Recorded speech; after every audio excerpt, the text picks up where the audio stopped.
हमारे पास बस एक ही श्लोक था, हमारे गुरुजी ने सिखाया था। और ज्यादा अगर लेना हो तो चलो हमारे गुरुजी के पास। अच्छा, कहाँ है आपके गुरुजी? बोले अभी चलो मेरे साथ। और जो बचपन में भाग गए थे जन्म लेते ही, आज भगवान के ही सभी निमित्त, जो निमित्त मार्गी थे, आज भगवान के गुण गणों ने प्रवक्त मार्गी बना करके सुखदेव जी को वापस बुला दिया। जो व्यास जी ने देखा कि जन्म लेते ही जो बेटा भाग गया था, आज भगवान की कथा का चमत्कार ये हुआ कि वो बेटा वापस आ गया है, प्रसन्न हो गए और सांगोपांग विधि से फिर इस भागवत को सुखदेव प्रभु को परोसे। बोलो राधे राधे। सनोकी ने पूछ लिया कि प्रभु, सुखदेव जी ने राजा परीक्षित को भागवत क्यों सुनाई? क्योंकि सुखदेव जी निवृत्त मार्गी है और राजा प्रवृत्त मार्गी है। भाई एक निवृत्त मार्गी मतलब सन्यासी हो गया, जो सब कुछ छोड़ दे वो निवृत्त मार्ग, और जो सब कुछ पकड़ के रखे वो प्रवृत्त मार्ग। तो भाई एक सन्यासी दूसरे सन्यासी को सुनावे तो बात समझ में आती है, लेकिन ये सामंजस्य कैसे बैठा, जरा इसका विस्तार से व्याख्यान करें। तब परीक्षित जी का प्रसंग उठाया। यदा मधे कौरव सृंजयानाम वीरे स्वथो वीर गतिम गतेषु ब्रकोदरावित गदाभिमर्श भगणोरुदंड धृतराष्ट्रपुत्रे। धृतराष्ट्रपुत्रे दुर्योधने महाभारत के उस महासंग्राम में, महायुद्ध में, अंतिम युद्ध में भीमसेन ने ब्रकोदरा विद्य गदा भीमर्ष अपने गदा के प्रहार से दुर्योधन की जांग को तोड़ दिया और मरणासन अवस्था में छोड़ दिया। पांडव विजय मनाने के लिए शिविर चले गए और एकांत पा करके अश्वस्थामा दुर्योधन से मिलने आया। दुर्योधन से मिलकर कहता, मित्र आज तुम्हारी जो दशा है मुझसे देखी नहीं जाती है। मित्र मैंने तुम्हारा वो वैभव देखा है, तुम्हारा वो साम्राज्य देखा है, जहाँ एक इशारे पर हजारों दास दासियों की लाइन लग जाती थी, और आज तुम इस अवस्था में पड़े हो। पर बुरा मत मानना मित्र, इस दुर्दशा के कहीं न कहीं कारण तुम भी हो। दुर्योधन ने कहा, हमने क्या किया? बोले आपने जिसे जिसे भी सेनापति नियुक्त किया वो तन से तो आपके साथ खड़ा था और मन से पांडवों के साथ खड़ा था। वो चाहे भीष्म जी रहे हो, पितामह भीष्म, चाहे द्रोणाचार्य रहे हो, चाहे जो भी हो।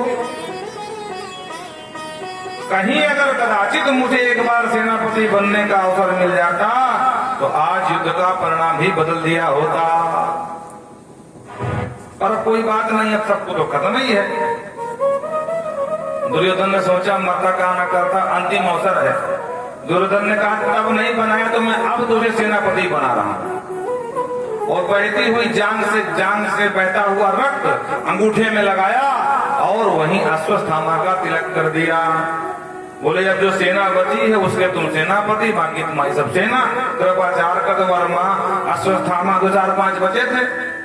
तो बोले बस छोटी सी सेना के तुम सेनापति, मुझे और कोई कष्ट नहीं है। दुर्योधन कहता है, लेकिन जब मैं ये सोचता हूं कि भाई थे हम सब मिलाकर के 100 और शत्रु थे 5, 100 में से एक भी नहीं बचा। मैं भी अंतिम हूं, मैं भी जाने वाला हूं, और 5 में से किसी एक को भी आंच नहीं आई। अगर एक भी शत्रु टपक गया होता तो मुझ मरते हुए दुर्योधन को थोड़ा शांति तो मिल जाती। बाकी जय पराजय हम क्षत्रियों के जीवन में होती रहती है। मुझे जय पराजय का कष्ट नहीं है कि हार करके मर रहा हूं। अश्वत्थामा ने कहा, मित्र तूने मुझे सेनापति माना? बोले हाँ माना। तो अब सेनापति पर भरोसा रखो, तुम एक की बात करते हो, मैं 5 के 5 का शीश उतार के लाऊंगा। अब जोश जोश में होश खो बैठा महाराज अश्वत्थामा, वचन दे दिया और वहां से गर्वेण तुंगा हंसी रहा, सीना तान करके वहां तक दिखा करके चला आया। पर रास्ते में सोचा कि इस समय पांडव बहुत शक्तिशाली हैं, उनसे सामना करना बुद्धिमानी नहीं है और हमारे बस की भी नहीं है। क्या करूं? वचन तो दे दिया हूं, सेनापति भी बन गया हूं।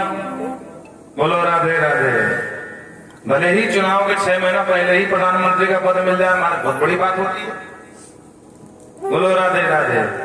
वो भले 2-3 महीना बाद वो चुनाव आचार संहिता लग जाए, कोई काम ना कर पाए, खाली कठपुतली की तरह प्रधानमंत्री का मुहर लग जाए कि प्रधानमंत्री बने, नाम तो हो जाएगा।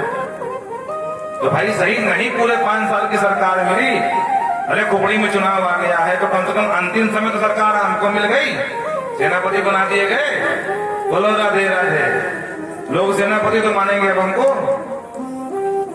कौरवों का, पर सेनापति को ऐसा काम करना चाहिए जिससे जनता प्रभावित हो जाए। भाई हाँ, प्रधानमंत्री भले ही 6 महीने के लिए बनाए गए हों, लेकिन काम जोरदार उन्होंने किया था। एक बार अगर उन्हें अवसर मिल जाए, उनकी पार्टी जीत जाए, तब तो भाई विकास हो जाएगा। बोलो राधे राधे।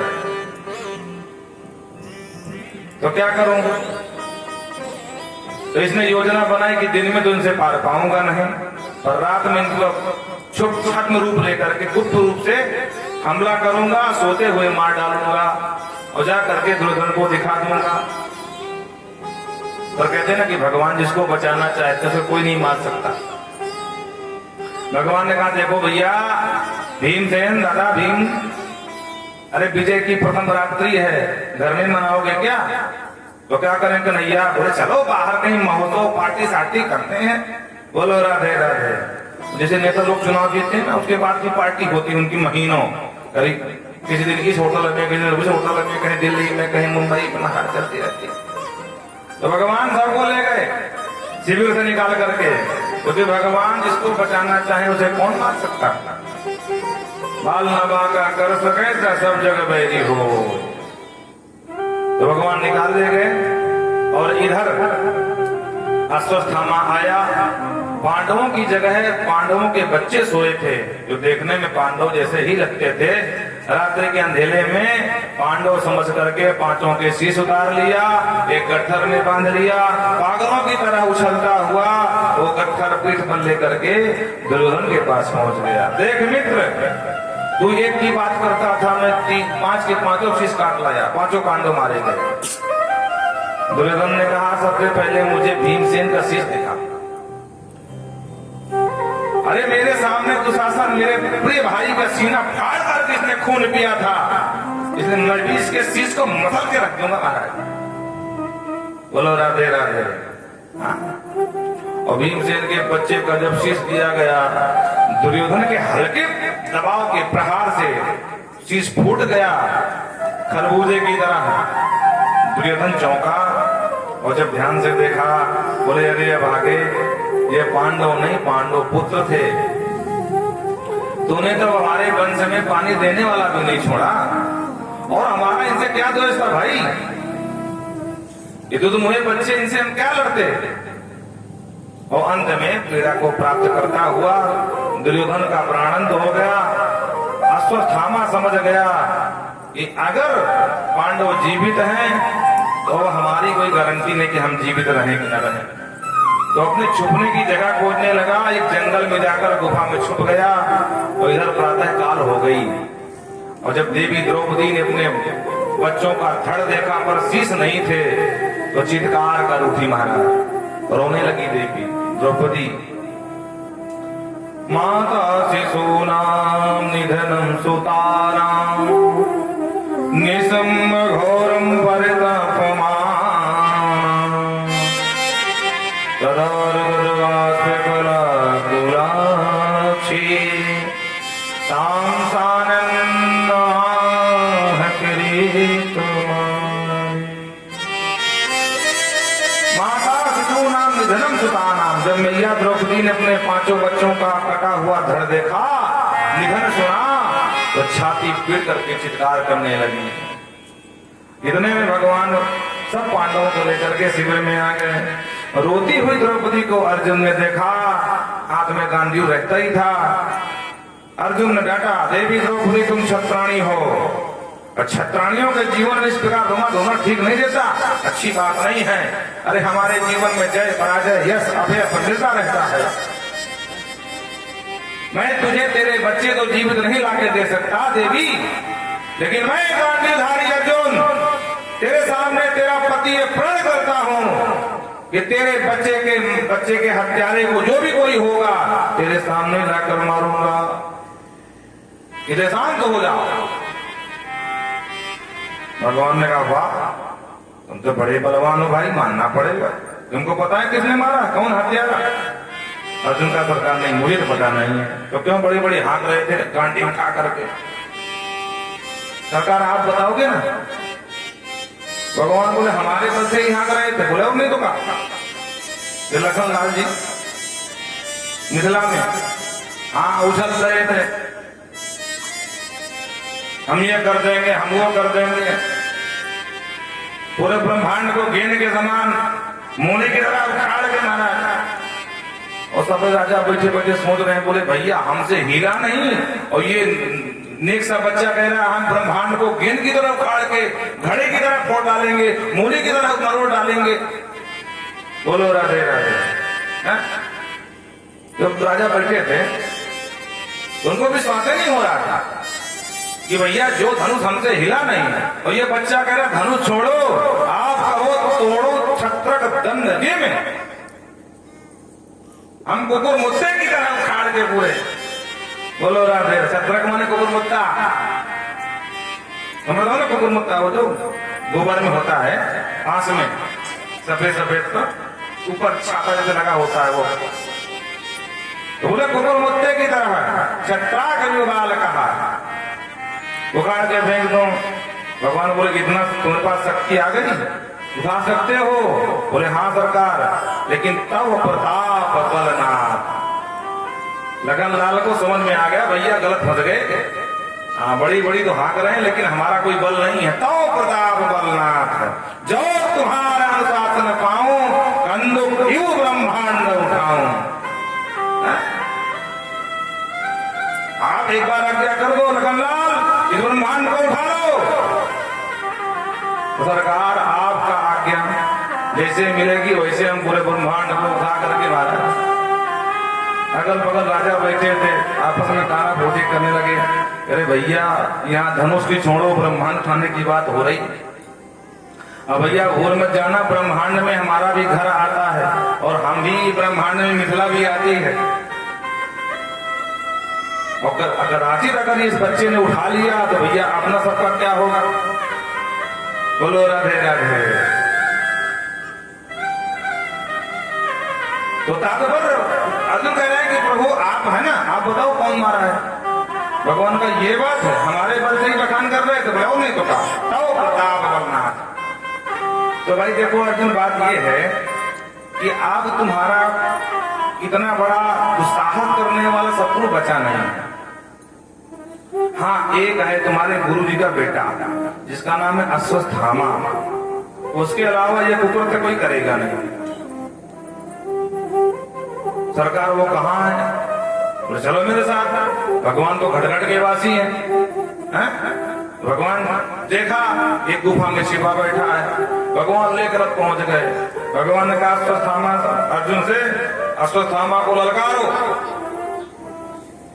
अश्वत्थामा ने धनुष की टंकार ध्वनि करी, काया छुपा बैठा है गुफा में, निकल बाहर।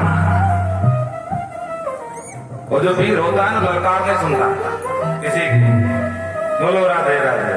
तो कुछ देर तक तो बैठा रहा, लेकिन जब कायर पे कायर महाराज बार बार उकसाने का काम, भगवान बोले और ताकत लगा, और गंदे गंदे शब्दों का प्रयोग कर, लठित हो जाए। निर्लज्ज, कायर, निकल बाहर।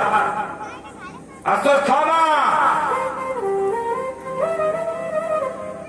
तब अश्वत्थामा समझ गए कि अब इसे भिड़ना ही पड़ेगा, और लेकर धनुष बाण सामने आ गए। महाराज बड़ा भयंकर युद्ध हुआ। युद्ध में परिणाम ये हुआ कि एक समय अश्वत्थामा समझ गए कि हमको मार डालेगा अर्जुन, तो अपने जान बचाने के चक्कर में ब्रह्मास्त्र छोड़ दिया अर्जुन के ऊपर। जो ब्रह्मास्त्र आया और अर्जुन ने देखा तो मन में घबराया, और हाथ जोड़ करके भगवान से स्तुति करने लगे। कृष्ण कृष्ण महाबाहो भक्तानां भयंकर, त्वमेको दह्यमां पवर्गोऽसि संत्रते। हे कृष्ण, हे कन्हैया, हे केशव, पाहि माम, बचाओ इस ब्रह्मास्त्र से। भगवान ने कहा अर्जुन, संसार में कुछ वस्तुएं ऐसी भी होती जिनका काट कुछ नहीं है उनके अलावा। जैसे लोहे को लोहे से ही काटा जाता है, लोहे को अन्य धातु से नहीं काट सकते हो आप। एक कांटा लग जाए तो दूसरा कांटा से कांटे से ही कांटा निकाला जाता है। तो भैया ब्रह्मास्त्र की कोई काट नहीं है। ब्रह्मास्त्र से बचना चाहते हो तो प्रत्युत्तर में तुम भी ब्रह्मास्त्र छोड़ दो। अर्जुन तुरंत समझ गए और तर्क से निकाला ब्रह्मास्त्र, संधान किया, ब्रह्मा जी का ध्यान किया और प्रत्युत्तर में ब्रह्मास्त्र का संधान कर दिया। देवगुरु बृहस्पति देख लिए, बोले अब हो गई प्रलय भैया, प्रलय का समय हुआ नहीं है। और ये दोनों आपस में भिड़ गए कि प्रलय होनी ही होनी है, क्या करें। तो बड़े बुजुर्गों का यही कर्म है, जब आपस में नए खून वाले बच्चे मार डालूंगा, काट डालूंगा, छोड़ूंगा नहीं आज, छोटी छोटी बातों से उफन जाते हैं। तो बड़े बुजुर्गों को चाहिए कि समझावें, भैया बस कर, बहुत बड़े बड़े देखे हमने, ये बाल ऐसे नहीं पके हैं, दाढ़ी ऐसे नहीं पक गई है। हाँ, तो बड़े बुजुर्गों का यही कर्म है, बच्चों को संभाले हैं। भैया मालूम है बहुत बड़े जो है दारा सिंह बनो न बनो, ठीक है, बोलो राधे राधे। बड़े बड़े पहलवान आए और माटी में ही लड़ते लड़ते माटी मिल के चले गए। आता कहो कुछ न बिगाड़ पाए महाराज, तू भी नया नया पहलवान बना, बोलो राधे राधे। तो देवगुरु बृहस्पति ने देखा, बड़े बुजुर्ग हैं, देवगुरु बृहस्पति हैं, गुरु जी हैं, कि भैया अभी प्रलय का समय नहीं है, अब प्रलय होने वाली है, क्या करूं। तो दोनों ब्रह्मास्त्र के बीच में खड़े हो गए, बोलो राधे राधे। और अर्जुन से कहा, अर्जुन तुम तो समझदार हो कम से कम, ये तो मूर्ख है, पर तुम तो समझदार हो। अर्जुन का सरकार में क्या करूं, अगर मैं ब्रह्मास्त्र न छोड़ता तो मुझे मार डालता। देवगुरु बृहस्पति ने कहा, अर्जुन देखो तुम ब्रह्मास्त्र छोड़ना भी जानते हो, ब्रह्मास्त्र को वापस करना भी जानते हो, तो भैया अब छोड़ दिए, अब इस दोनों को वापस कर लो, अपने तर्कस में रख लो, सृष्टि का प्रलय मत करो। तब देवगुरु बृहस्पति की बात मान करके अर्जुन ने दोनों ब्रह्मास्त्रों को शांत किया, अपने तर्कस में लिया, भागते हुए अश्वत्थामा को बंदी बना लिया, बंदी बना करके रस्सी से बांध लिया, अपने रथ में पटक दिया और लेकर चलने लगे। भगवान ने कहा, अर्जुन क्या कर रहे हो, कहां ले जा रहे इस मूर्ख को। अरे प्रभु आपने देखा नहीं, मैंने वचन दिया था देवी द्रौपदी को कि मैं तेरे सामने मारूंगा, उसी के सामने मारूंगा। भगवान ने कहा देखो सोच लो। वैसे हमारा मानना ये नहीं है, हमारा मानना ये है कि आतंकवादी जहां मिल जाए वहीं निपटा दो, ज्यादा न्यायालय चक्कर मत पड़ो, क्योंकि अगर न्यायालय आतंकवादी पहुंच गया तो हो सकता है कि भैया वो बराबर केस चलता 10-12 साल 20 साल 25 साल चलता रहे, दामाद की तरह सेवा ऊपर से करनी पड़े, और हो सकता है कि हमारे भारत का प्लेन हाईजैक करके वो कांधार लेके जाया जाए और बाद में भी आतंकवादियों को छोड़ना पड़े महाराज है। तो हमारा मानना यह है कि आतंकवादी जहां मिले उनको वहीं निपटा देना चाहिए। बोलो राधे राधे। अब आप मानते हो कि नहीं मानते हो, 98 घटना है अपने भारत का जो प्लेन हाईजैक हुआ था, तो जब उन तीनों आतंकवादियों को पकड़ा गया था वहीं फूंक देना चाहिए था, तो ना तो वो प्लेन हाईजैक होता, ना 2-3 लोगों की जो जान गई वो जान भी ना जाती, और सरकार को शर्मिंदगी भी न झेलनी पड़ती। और क्या करें, संविधान से बंधे हैं। भगवान उपदेश देते हैं कि आतंकवादी जहां मिले, जिस स्थिति में मिले वहीं ठोक दो, काम खत्म। न वकील का झंझट, न कोर्ट में लेके जाने की समस्या, न खिलाने का वाहन करना पड़ेगा। अरे भैया कितना तुम जेल बना के तैयार करोगे, यहाँ तो आए दिन एक नए आतंकवादी मारा, लेकिन जो हमारे आर्मी के जवान बहुत अच्छा काम कर रहे हैं, वो तो झंझट में नहीं पड़ते हैं, जो मिला सीधा ठोक देते हैं। बोलो राधे राधे। अगर वो भी ऐसे करने लगे, लेके न्यायालय पहुंचाने लगे, तब तो हो गई मारा। बोलो राधे राधे। जितनी भारत की जनसंख्या है उतनी 10 साल में आतंकवादी जनसंख्या हो जाए महाराज, जेल कम पड़ जाए। अर्जुन का नहीं सरकार, मैंने द्रौपदी से कहा था तो उसको लेकर वहीं मारूंगा। ठीक है भैया, जैसी तेरी मर्जी, चल हम भी तेरे साथ। और ले करके अश्वत्थामा को जब द्रौपदी के सामने आए, जो देवी द्रौपदी ने देखा ब्राह्मण पुत्र को बंदी बना हुआ तो बंधन खोलने लगी। मुच्यताम मुच्यताम हे साहब ब्राह्मणो नितराम गुरु, हे प्राणनाथ किसे बांध लाए? अरे ब्राह्मण है, गुरु का पुत्र है, ब्राह्मण पुत्र है, कभी भी ब्राह्मण पुत्र का अपमान नहीं करना चाहिए। आपको ये कहां से आपने सीख लिया? अर्जुन का देवी ये ब्राह्मण तो है पर साथ में तेरे बच्चों का हत्यारा भी है, ये भी ध्यान रखना। इसके ऊपर तुझे दया किसी आ रही है? द्रौपदी ने कहा प्रभु आपने बिल्कुल सही कहा, ये ब्राह्मण है और बच्चों का हत्यारा है। वस्तुतः बात यह है कि मुझे इसके ऊपर दया नहीं आ रही है और इसके माँ के ऊपर बड़ी दया आ रही है। क्यों, क्या हुआ? प्रभु मेरे 5 बच्चे थे, 5 को इसने मार दिया, पर मेरे लिए अभी 5 पति हैं आपके रूप में, आप 5 भाइयों के रूप में। और इसके पिताजी को आप लोगों ने निपटा दिया महाभारत के युद्ध में, पिता तो रहे नहीं। और माँ के लिए अवलंब मात्र एक बेटा है जिसका नाम अश्वत्थामा है। आपने इसको भी बांध के ले आए और मृत्युदंड देने की सोच रहे हैं। तो अपने बच्चों का दुख क्या होता है वो मैं समझती हूँ, पर जिसका पति भी नहीं है और बच्चा भी मार दोगे तो माँ पर क्या बीतेगी। इसलिए मारो दी 10 जननी गौतमी पति देवता, इसलिए इसको छोड़ दीजिए। और फिर आपके गुरु जी ने अनेकों रहस्य सिखाए धनुर्वेद के। तो गुरु जी मान लो कि गुरु जी के पुत्र के रूप में गुरु जी से अपराध बन गया, गुरु जी ही खड़े हैं, इसलिए इसको माफ कर दो। निशम भीमम गतितम द्रौपदाच। अब चक्कर में पड़ गए अर्जुन की, ये तो बड़ी समस्या है। देवी द्रौपदी के शब्द धर्मराज युधिष्ठिर को चुभ गए। धर्मराज ने कहा ठीक कहती है देवी द्रौपदी, हे अर्जुन ये ब्राह्मण बालक भी है, गुरु का बेटा भी है और माँ का एकमात्र सहारा है, इसलिए जो होना था हो गया, हमारे मरे हुए बच्चे वापस नहीं आएंगे और इसको माफ कर दो, इसका मृत्यु दंड न दिया जाए। और जो भीमसेन ने सुना कि बड़े भैया कह रहे छोड़ दो और देवी जी कह रही छोड़ दो, अर्जुन सकपका गए। कभी भीमसेन को देखते हैं, कभी द्रौपदी को देखते हैं, कभी धर्मराज बड़े भैया को देखते हैं। भीमसेन ने कहा निशम्म भीमम कथितम, भैया सुनो तुम सब इसको छोड़ दो इस पापी को, लेकिन मैं अपनी गला से मार डालूंगा, मैं नहीं छोड़ने वाला। अब भगवान खड़े खड़े मुस्कुरा रहे हैं। अर्जुन ने आशा की दृष्टि से भगवान को देखा।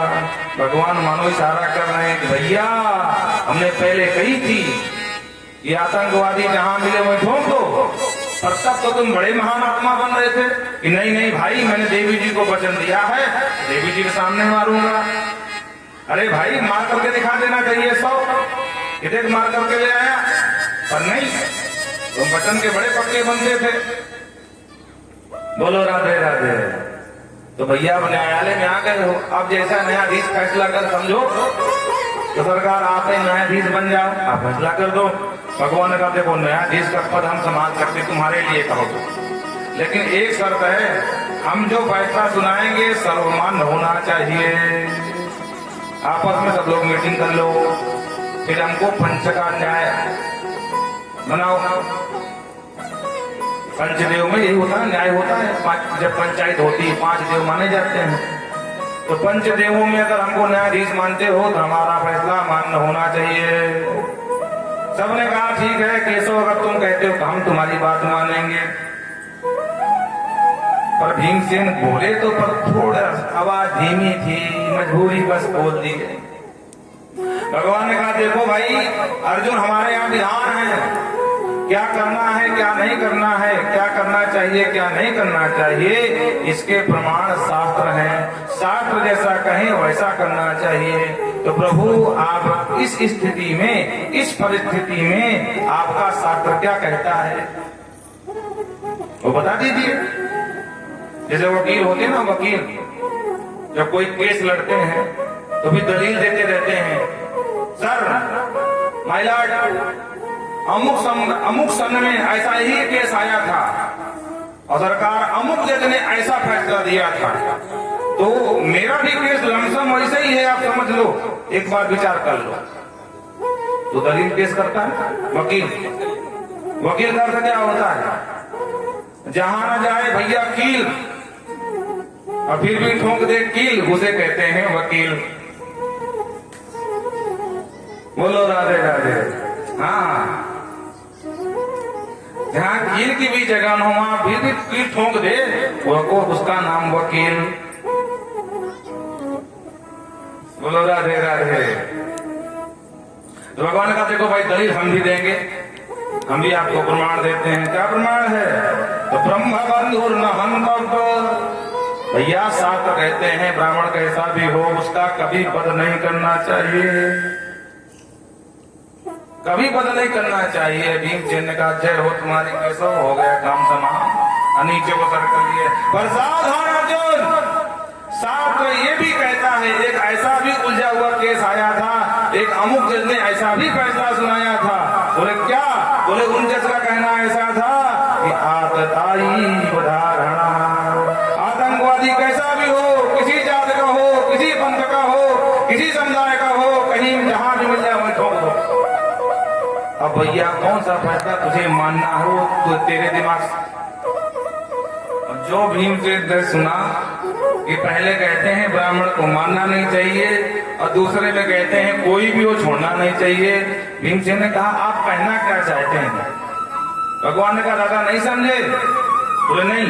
बोले हम ये कह रहे हैं कि बड़े भैया युधिष्ठिर आपके बड़े हैं, वो कह रहे हैं छोड़ दो तो आपको छोड़ देना चाहिए। पर सावधान अर्जुन, तुम क्षत्रिय हो और तुमने प्रतिज्ञा किया था अपने देवी जी के सामने कि बच्चे के हत्यारे को तेरे सामने लाकर मारूंगा, कुछ भी हो जाए पर प्रतिज्ञा न छोड़ना, नहीं अपयश के भागी बनोगे।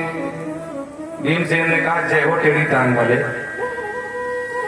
तुम्हारा चलना टेढ़ा, तुम्हारी चितमन टेढ़ी, तुम्हारी मटकन टेढ़ी, तुम्हारे लीलाएं सब टेढ़ी, किसी का चीर चुराया किसी का चीर पड़ा। बोलो राधे राधे। आखिर तुम कहना क्या चाहते हो? और भीमसेन तो मोटी बुद्धि के हैं, समझ में आया नहीं, पर अर्जुन समझ गए। क्या समझ गए? क्योंकि भगवान जब गीता का ज्ञान दे रहे थे तो वहां पर एक जगह कह रहे थे अर्जुन दैहिक वध ही वध नहीं होता है, सम्मानी पुरुष का भरी समाज में अपमान हो जाए वो दैहिक पद से भी श्रेष्ठ दंड होता है। बोलो राधे राधे। संभावित चा कीर्ति मरणाधिक दृश्यते, सम्मानी पुरुष का अपमान हो जाए गीता तो वो मृत्यु दंड से बड़ा दंड होता है। तो गीता का वो ज्ञान समझ में आया, चमकती हुई मणि को ललाट से एक झटके में खींच के बाहर निकाला और धक्के मार के शिविर से बाहर भगा दिया अश्वत्थामा को, और प्रतिज्ञा भी पूरी कर ली, अपमान का दंड भी दे दिया और इस तरह से अपने ज्ञान का परिचय दिया। और संभावित कहा अपजस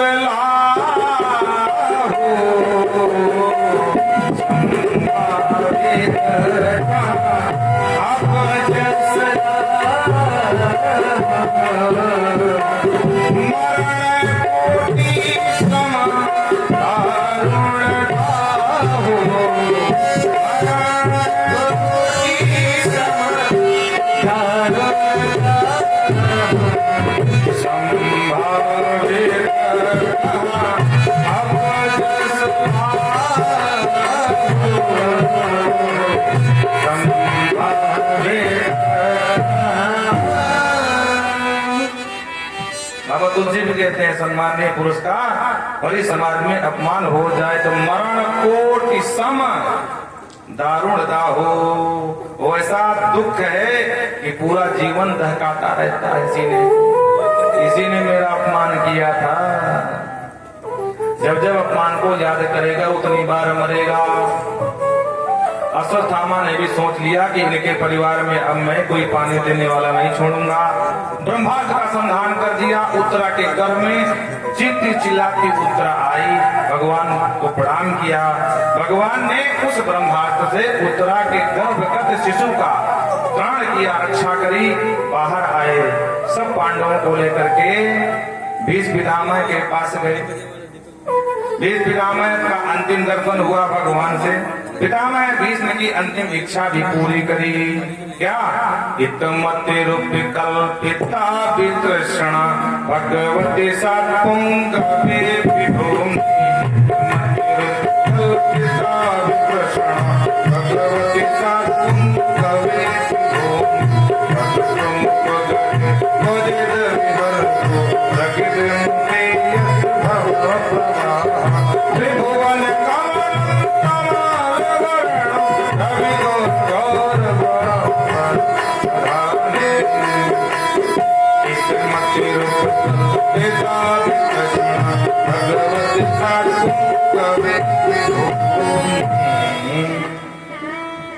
पितामह भीष्म कहते हैं, सरकार मैंने धर्म की बेटी मान रखी और उसका विवाह नहीं किया। अब बिना बेटी के विवाह करते मर जाऊंगा तो ये भार रह जाएगा, पितृ ऋण। भगवान ने ध्यान से देखा, दादा आपने तो ब्याह भी ना की और बेटी कहां से आ गई? बोलो राधे राधे। सरकार जिसकी बेटी नहीं होती ना, धर्म की बेटी मान लेता है। तो हमने भी अपनी बुद्धि को पुत्री मान लिया। अब इसके सुयोग पर नहीं मिल रहा था। भगवान ने कहा, अच्छा आपकी बिटिया इतनी पढ़ी लिखी है, इतनी श्रेष्ठ है, गुणवती है, जो पर ही नहीं मिला, क्या विशेषता बताओ। तब भीष्म जी ने बखान किया, वितृष्णा मति ही, मेरी मति में किसी प्रकार की तृष्णा नहीं है।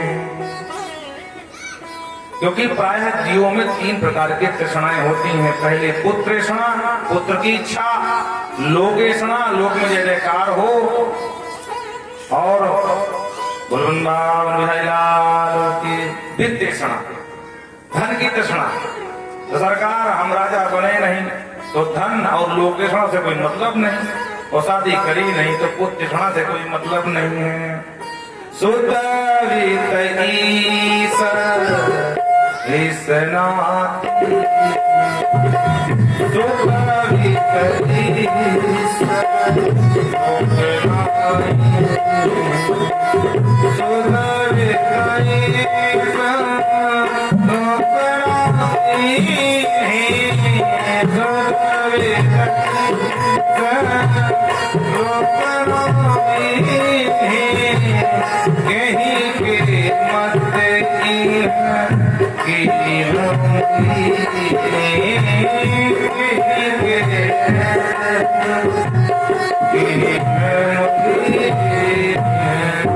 तो सरकार मेरी बुद्धि बिल्कुल विशुद्ध है, इसलिए सरकार अब आए हो तो ये मेरी मति को आप समर्पित कर रहा हूँ, और मेरी मति आपके चरणों में करेगी रति।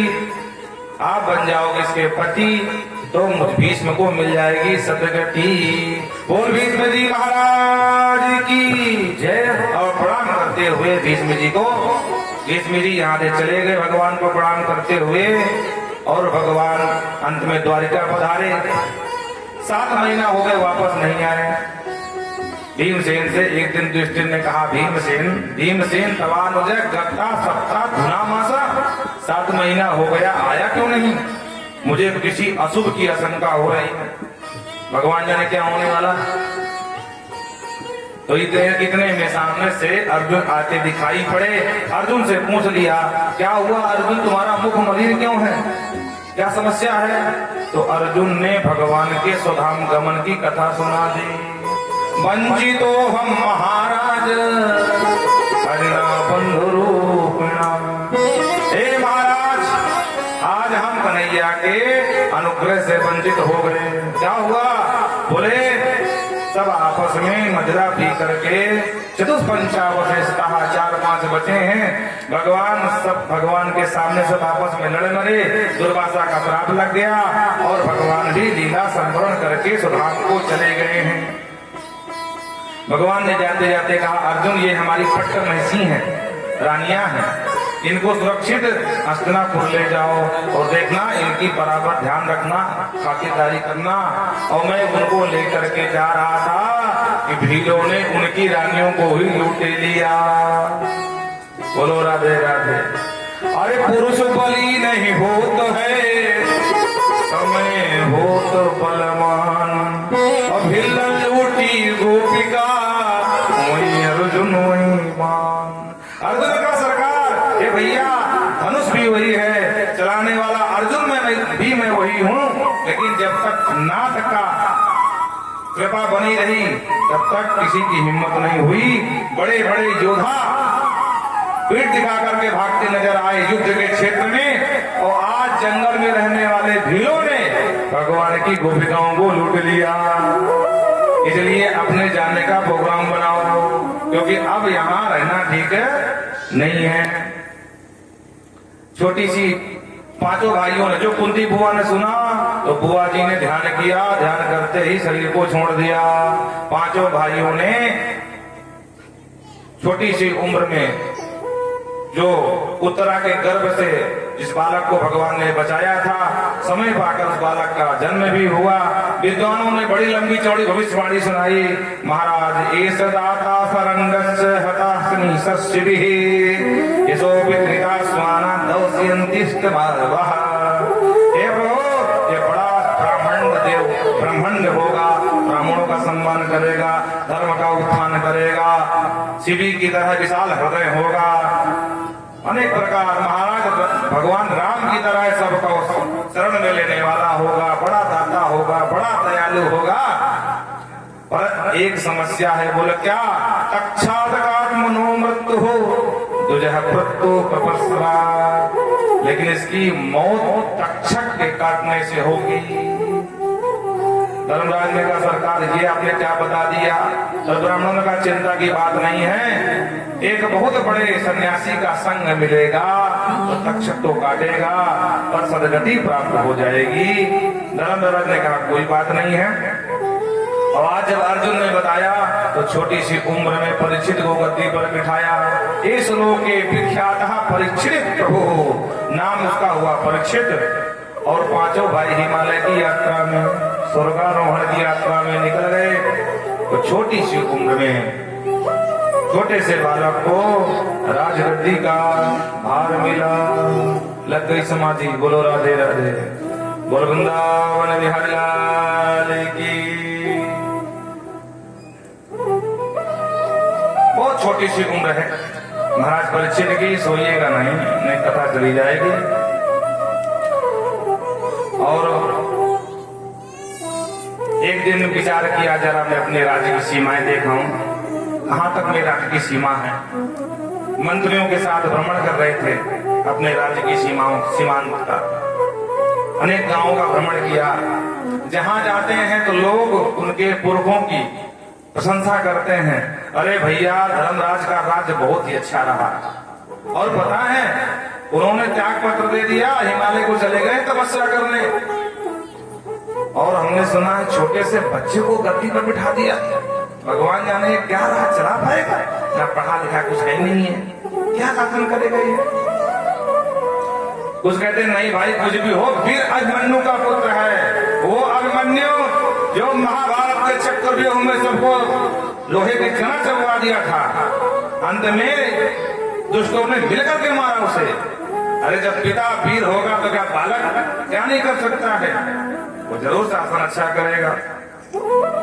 जगह जगह कहीं प्रशंसा हो रही, कहीं संशय हो रहा, सुन रहे हैं। छोटी सी उम्र है और एक जगह बड़ा ही अजीब दृश्य देखा। क्या देखा? बोले एक गौ माता है और एक प्रसव देव है। प्रसव देव के मतलब प्रसव माने बैल, बैल के 3 पैर टूटे हैं, एक पैर के बल खड़ा है। गौ माता रंभा रही है। एक काला कलूटा शूद्र गौ माता को पैर से मार रहा है, पादप प्रहार कर रहा है। तो जो परीक्षित जी ने देखा, नाटा कष्टम मक्षरणे लोके वत्सल प्राण बलिहे। ए मच्छर, ए मदान है, कौन है तो रोक, क्यों मार रहा गौ माता को? निरपराध, मार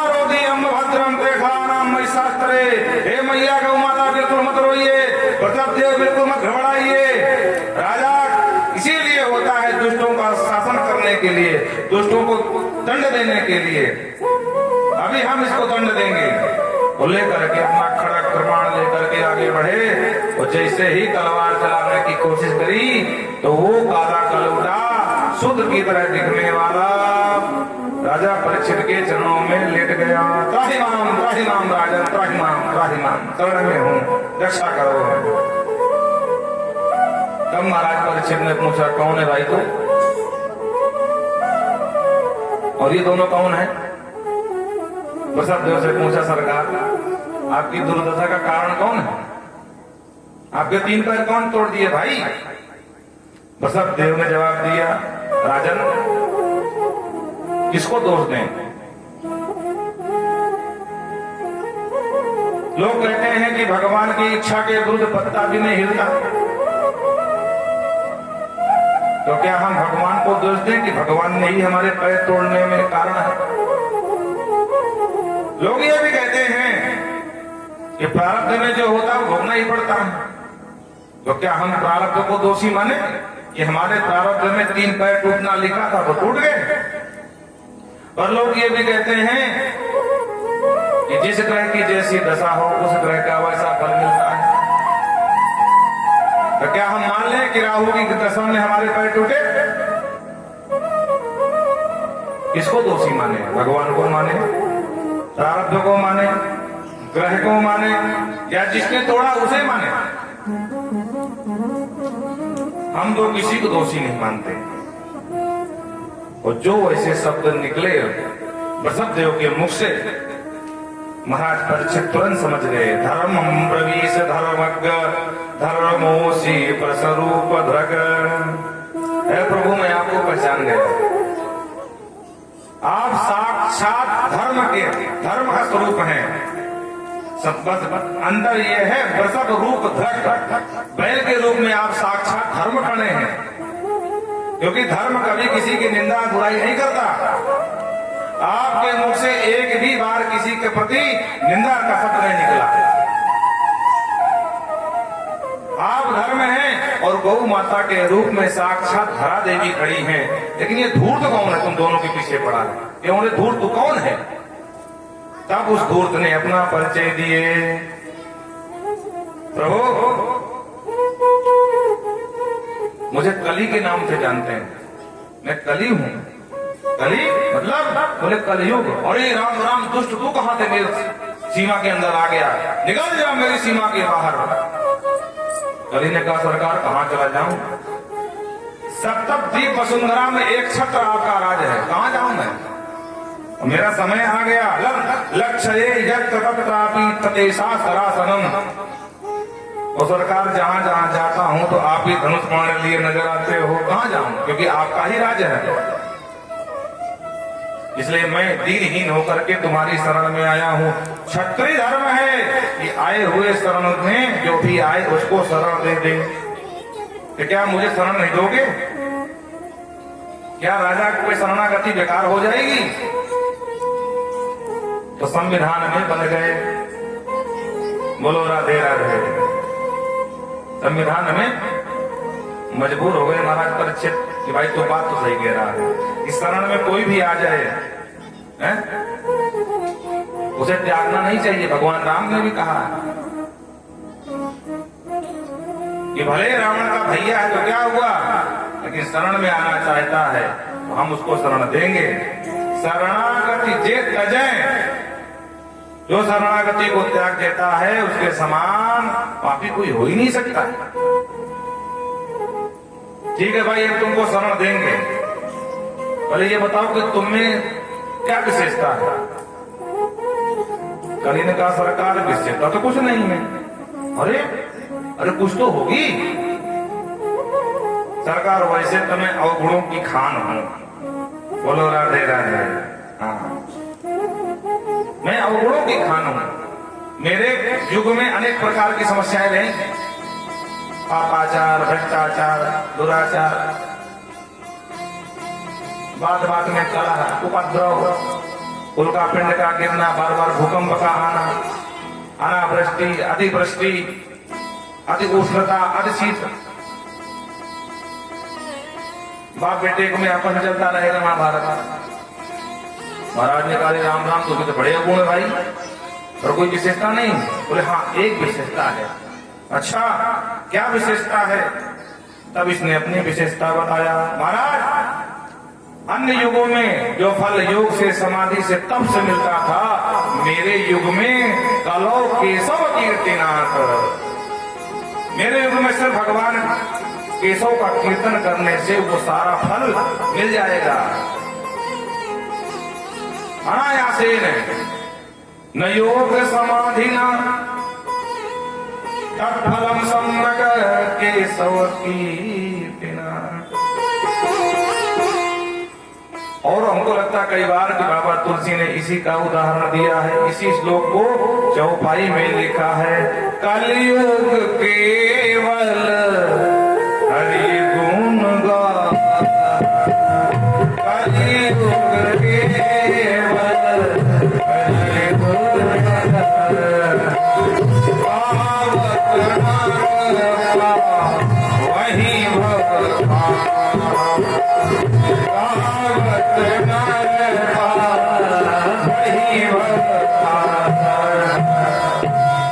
बोलो राधे राधे। एक चौपाई और भी बड़ी ख्याति में है, कलयुग केवल नाम आधार, कलयुग केवल नाम आधार, कलयुग केवल नाम आधार। सुमीर सुमीर नर उतर ही पार, सुमीर सुमीर उतर ही पार।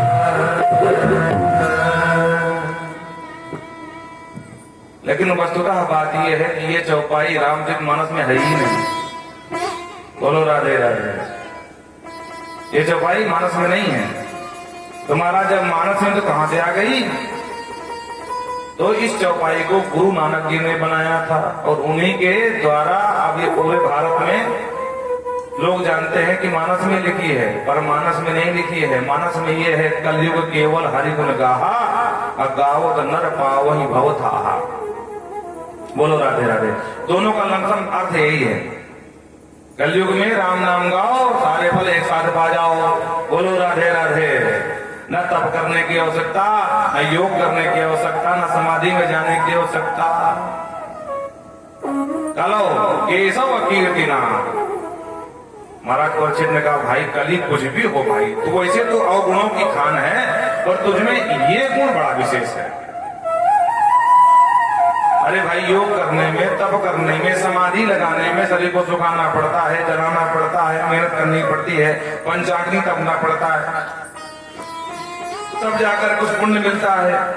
और तेरे युग में सिर्फ राम नाम जप करने से, हरि नाम संकीर्तन करने से अगर ये सबके फल एक साथ मिल जाएं तो कहना क्या है?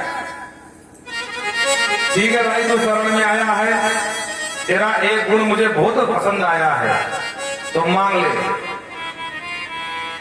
मैं तुझे स्थान देना चाहता हूं। बोलो राधे राधे। सरकार अपने हिसाब से आप दे दो, मैं मांगूंगा, आप मना कर दोगे तो फालतू हमारी बेइज्जती ऊपर से होगी। बोलो राधे राधे। इसलिए मैं तो मांगने आया हूं, आप अपने हिसाब से दे दो। तो स्थान दिया। द्यूतम पानम स्त्रियः सोना यत्रा धर्म चतुर्भुजा, यत्रा धर्म चतुर्भुजा।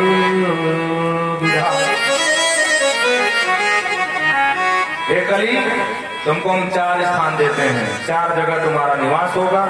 कहाँ कहाँ हमारा? द्यूतम, द्यूत माने जुआ, जहां जहां भी जुआ खेला जाता हो, जहां जहां सट्टेबाजी होती हो, सट्टे पर सट्टा लगाया जाता हो। अभी आईपीएल कब हुआ करता है? मई जून में शायद। हाँ, तो आईपीएल में भी वो सट्टा लगाया जाता है। बोलो राधे राधे। तो जहां कहीं भी सट्टेबाजी होती हो या जुआ खेला जाता हो, तो कहते हैं राजन परीक्षित के लिए कली तुम्हारा निवास है। द्यूतम पानम, पानम माने जहां कहीं भी मदिरा पान आदि जहां से संबंध मधुशाला का है, समझो वहां कली का निवास है। तो पहला द्युतशाला, दूसरा मधुशाला और तीसरा बोले स्त्रिया। फिर अंत में कहा सूना, सूना माने जहां हिंसा होती हो वहां तुम्हारा निवास है। जितने भी पदशालाएं हैं, अब वो चाहे बकरे की बलि दी जाती हो चाहे अन्य किसी पशु की, वहां कली तुम्हारा निवास है। बोलो राधे राधे। और स्त्रियां जहां लंपट पुरुष रहते हैं, लंपट समझते हैं, स्त्रैंग, स्त्री आसक्त। बोलो राधे राधे। अब जरा विचार करके देखो, भागवत हो रही, गिनती के लोग यहाँ बैठे हैं, कितने हैं? 50-60 होंगे। और कहीं नौटंकी हो रही हो महाराज, जगह ना दिखाई पड़े पैर रखने की, तो पहचान क्या? बोल सब लंपट पुरुष, सब स्त्रैण है, स्त्री आसक्त है। बोलो राधे राधे। अथवा कथा व्यास के रूप में कोई बोल वृंदावन बिहारी लाल की, आप लोग समझ गए? हाँ, तो फिर भीड़ उमड़ती है। तो कथा सुनने थोड़ी आते हैं, अपना मनोरथ पूर्ण करने आते हैं।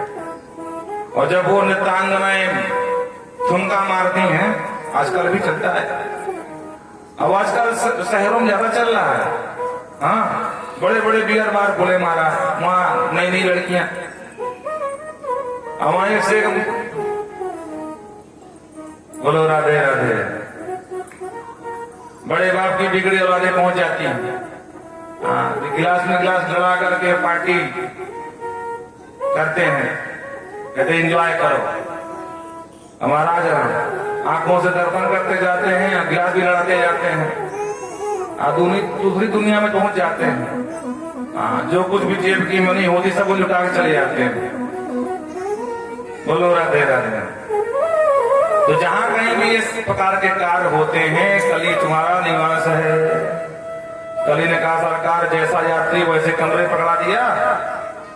अरे भाई, मैं देखने में काला कलुका हूँ, बड़ा अशोभनीय दिखता हूँ, तो आपने स्थान भी बड़े खराब खराब दे दिए।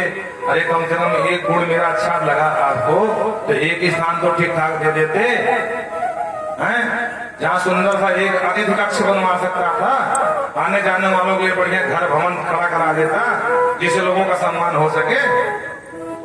बोलो राधे राधे। सारे मकान पकड़ा दिए महाराज, इस जगह खराब खराब।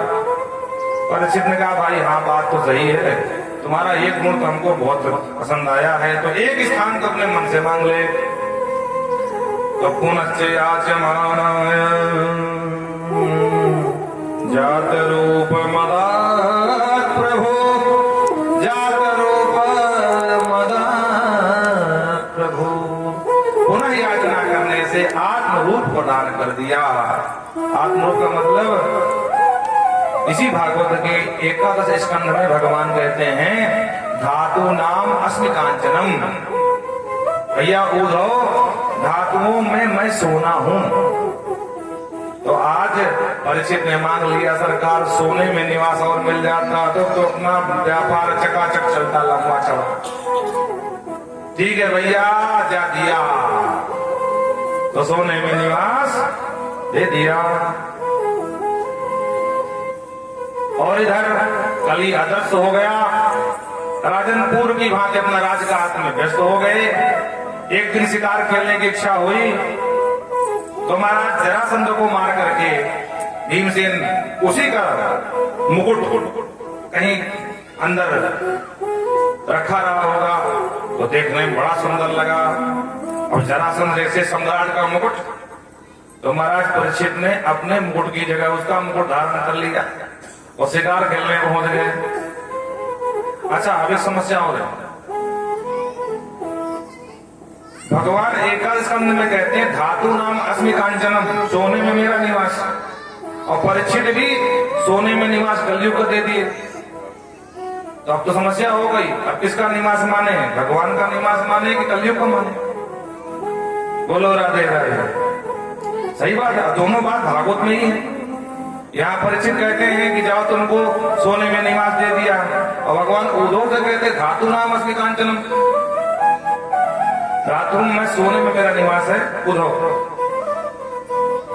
तो समस्या खड़ी हो गई, भाई किसे माने? कलयुग का निवास माने, हरि का निवास माने, किसका माने? तो गोस्वामी तुलसीदास बाबा ने बड़ा सुंदर चित्रण किया है और इसका उत्तर दिया है। बाबा तुलसी बाबा कहते हैं कि देखो भैया, संसार में ऐसी कोई भी वस्तु नहीं जिसमें दोष ना हो।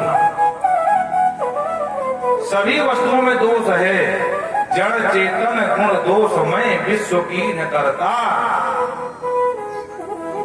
अन्न में भी दोष है। बोलो राधे राधे। लेकिन जब वही अन्न भोजन के रूप में बनता है, ठाकुर जी को भोग लगता है, तो पहले था भोजन और अब बन गया प्रसाद। तो सारा दोष भगवान के चरणों में समर्पित, अन्न दोष गया और बन गया प्रसाद। अब पाओ आराम से। तो कहते तुम ही निवेदित भोजन कर, तुम ही निवेदित भोजन कर, तुम ही निवेदित भोजन कर, तुम ही निवेदित भोजन कर, प्रभु प्रसाद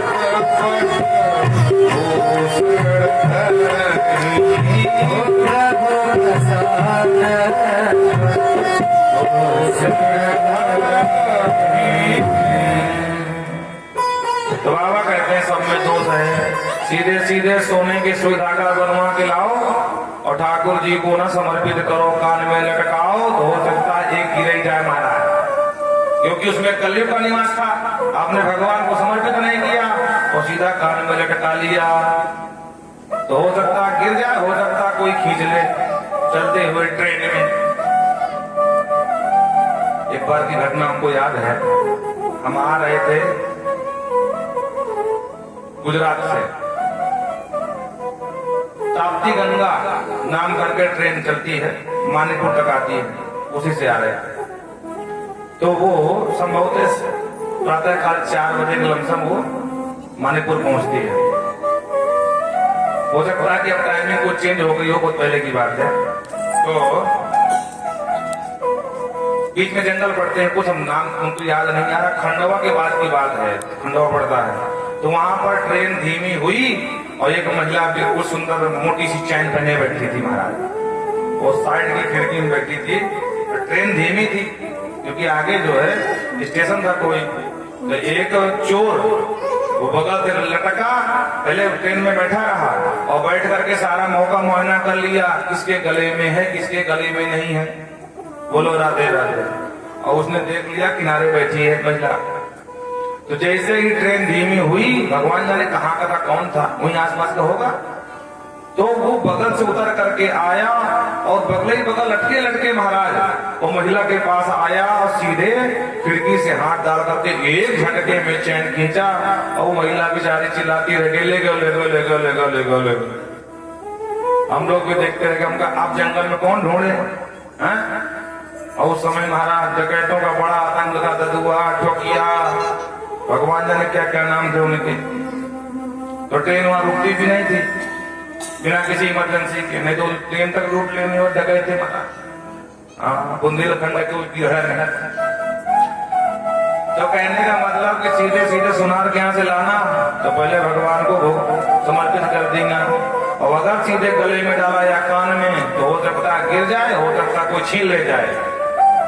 तो जो भगवान को समर्पित कर दिया सोना, उसमें तो ठाकुर जी का निवास मानना, और जिसको नहीं समर्पित किया सीधे गले में डाल लिया, उसमें कलयुग का निवास मानना। बोलो राधे राधे। फैसला हो गया।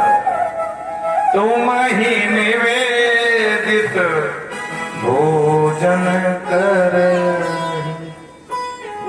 तो भगवान को पहले निवेदित कर देना और फिर उसका उपयोग करना। बोलो राधे राधे। देखो आप लोग बड़े बेईमान आदमी हो भाई, हम 4 घंटा कथा कह सकते हैं, आपके मुख से राम नाम नहीं निकल सकता है भाई। बोलो राधे राधे। अरे ऐसा बोलो कि कम से कम अगल बगल वाले तो सुनाई पड़े, हमको भले न सुनाई पड़े।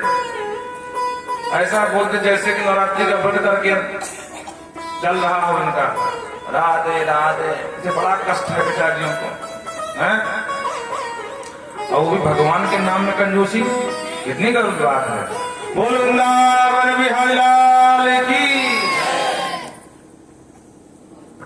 तो कहने का तात्पर्य ये है कि वो मुकुट धारण किया, और वो मुकुट था नंबर 2 की कमाई का, मतलब जरासंध नंबर 2 कमाई वाला राजा। तो अपना मुकुट न लगा करके उसका मुकुट लगा लिया। कलयुग को मिल गया मौका, क्योंकि वो मुकुट भगवान को समर्पित नहीं किया गया था, क्योंकि जरासंध भगवान का पक्का शत्रु था। तो भगवान को तो गाली बकता था, ए भगोड़े, ए निर्लज्ज, ए कायर, ऐसा बोलता था। तो उस मुकुट को लगा लिया, शिकार खेलने के लिए चले गए, और रास्ते में सैनिकों से कट गए। किरण का पीछा करते करते अलग हो गए। लगी प्यास, क्या करें?